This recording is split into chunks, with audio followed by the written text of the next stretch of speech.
దేవుని నామానికి మహిమ కలుగును గాక. మనం ఇప్పుడు వాక్యం చదువుకుందాం. బైబిల్లో ఆది కాండం చదువుకుందాం. ఆది కాండం 1-5 వరకు చదువుకుందాం. మనం చదువుకుందాం. ఆది యందు దేవుడు భూమిని ఆకాశమును సృజించెను. భూమి నిరాకారముగాను శూన్యముగాను ఉండెను. చీకటి అగాధ జలముల పైన అల్లాడుచుండెను. దేవుని ఆత్మ జలముల పైన అల్లాడుచుండెను. దేవుడు వెలుగు కమ్మని పలకగా వెలుగు కలిగెను. వెలుగు మంచిదైనట్టు దేవుడు చూసెను. వెలుగుకు చీకటికి వేరుపరచెను.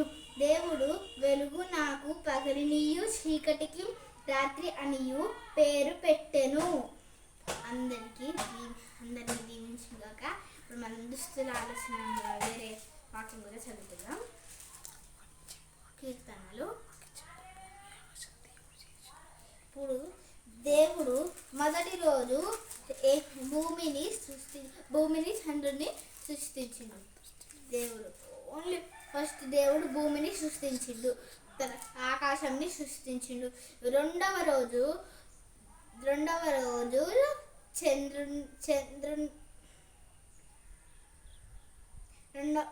రోజు జంతువులని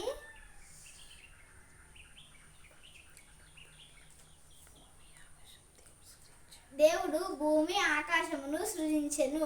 దేవుడు చెట్టుని మనిషిని ఫస్ట్ దేవుడు ఆదామును సృష్టించిండు. సెకండ్ ఆదాముకు తోడు హవ్వాని సృష్టించిండు. ఇప్పుడు మనము ఒక స్టోరీ చెప్పుకుందాం.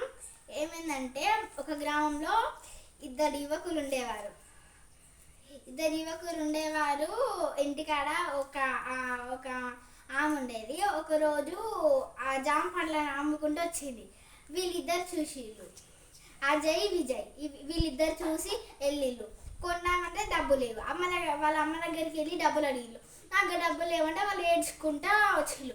దేవునికి ప్రార్థన చేయండి మీకు ఇస్తారు అన్న దేవుడు. అయితే వాళ్ళు ఎట్లా వేసిళ్ళు అంటే ఏడ్చుకుంటా చాలా ప్రే చేసిళ్ళు. అప్పుడు ఒక చిలికి వచ్చి 2 జాంకాయలను వాళ్ళ ఇంటి ముందు ఆకిట్లో వేసి వెళ్ళింది. అప్పుడు వీళ్ళు ప్రార్థన అంతా ముగించుకొని బయటకు వచ్చి చూసేటోళ్ళకి జాంకాయలు అనిపించినాయి. అది దేవుని దయ. ఇప్పుడు దేవుడు మనకి ఏమైనా అడిగినామనుకో అప్పుడు దేవుడు ఇస్తాడు. మనం చాలా ప్రార్థన చేసుకుంటే దేవుడు మనకి ఇస్తాడు. దేవుడు అన్ని రకాల దేవుడున్నా మన దేవుడే చాలా గొప్ప దేవుడు. అట్లనే ఎవరికన్నా మంచిగా లేనప్పుడు దేవుడు ఇట్లా వేసలేడు అట్లా వేసలేడు ఏమనకండి. చాలా దయతోటి ప్రార్థన చేస్తే ఉంటుంది. ఏదైనా పండుగలప్పుడు కొత్త డ్రెస్ చేసుకున్నాడు కాదు, దేవునికి చాలా ప్రార్థించడం, దేవునికి వాక్యం చదివించడం, అది దేవుని కృప. ఇప్పుడు మనం దేవుడు మనల్ని సృష్టించింది.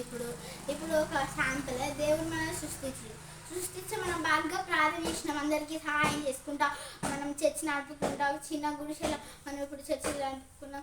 మణిపూర్లో కూడా ఇప్పుడు దేవుడు కాపాడిండు. అప్పుడు వాళ్ళు రోడ్ల మీద ఏడ్చుకుంటూ వర్షం పడుతుంటే ప్రే చేసిళ్ళు. వాళ్ళ ఇల్లు అన్నీ కూల్చేసిళ్ళు. కానీ దేవుడు ఏం చూపించిండు అంటే తర్వాతకి వాళ్ళ ఇల్లు అన్ని దేవుడు మంచిగా మళ్ళీ ఎట్లున్నాయి అట్లనే సృష్టించిండు. యెరూషలేములో కూడా చాలా న్యూస్ వచ్చేది కదా, యెరూషలేములో అది అని చెప్పారు. ఇప్పుడు కూడా కొంచెం మారింది. ఇంకా మనం బాగా ప్రే చేస్తే అది కూడా మారిపోతుంది.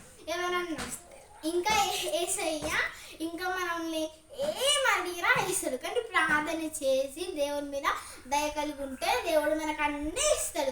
దేవుడికి చిన్నపిల్లలు అంటే ఇస్తాం కదా, ఇప్పుడు చిన్న పిల్లలు కూడా ప్రే చేస్తారు కదా, అప్పుడు దేవుడు కూడా మనకి ఇస్తాడు. మనం ఇప్పుడు దేవుడు మనల్ని సృష్టించిండు అనుకో, మనం అందరినీ కొట్టడం తిట్టడం ఇట్లా చర్చికి రాకుండా రోజుకు ఇంటికాడనే ఉండి టీవీ చూసుకుంటే సినిమాలు చూసుకుంటుంటే చర్చికి రాకపోతే మనం చనిపోయినాక దేవుని రాజ్యానికి వెళ్దామని అనుకున్నాం, మంచిగా ఉంటుంది. ఇప్పుడు ఏమైంది, నరకంకి వెళ్తాం. అయితే ఒక రోజు ఒక యువతి అంతా చాలా అన్నీ వేసింది. దేవుని రాజ్యానికి వెళ్ళింది.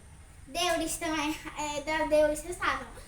సాతాన్ దగ్గరికి వెళ్తే ఫస్ట్ ఎంట్రెన్స్ సూపర్ ఉంది, మంచిగా చేసింది సాతాన్.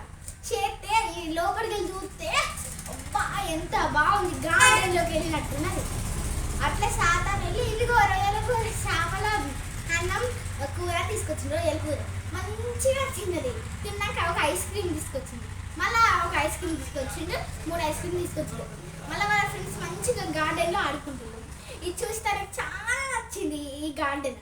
కానీ తర్వాత దేవుని రాజ్యానికి వెళ్ళింది. దేవుని రాజ్యం అయితే సైతాన్ బయట ఉన్న రోజు దేవదూతలు ఆహ్వానించింది. దేవుని రాజ్యంలో ఏమి తెలుసా, బంగారు వాయిద్యం ఇచ్చింది. ఇస్తే ఏమో అని పక్కన పడేసింది. లోపలికి వెళ్తే దేవుడు నువ్వు చాలా మంచిదాన్ని, ఎక్కడికి వెళ్తామంటే మళ్ళా అబ్బా మళ్ళీ సైతం దగ్గరికి పోవాలి, ఎట్లా ఉన్న పోవాలి అని నిర్ణయించుకుంది. సాతాన్ దగ్గరికి వెళ్ళింది. మళ్ళీ చూసే వాళ్ళకి ఎంట్రెన్స్ ఎట్లుంది తెలుసా, మొత్తం పాడుబడిన పురుగులు అన్నీ ఉన్నాయి, చెదలు పురుగులు చీమలు పుట్టలు అన్నీ ఉన్నాయి. లోపలికి వెళ్ళే వాళ్ళకి ఏమిచ్చింది తెలుసా,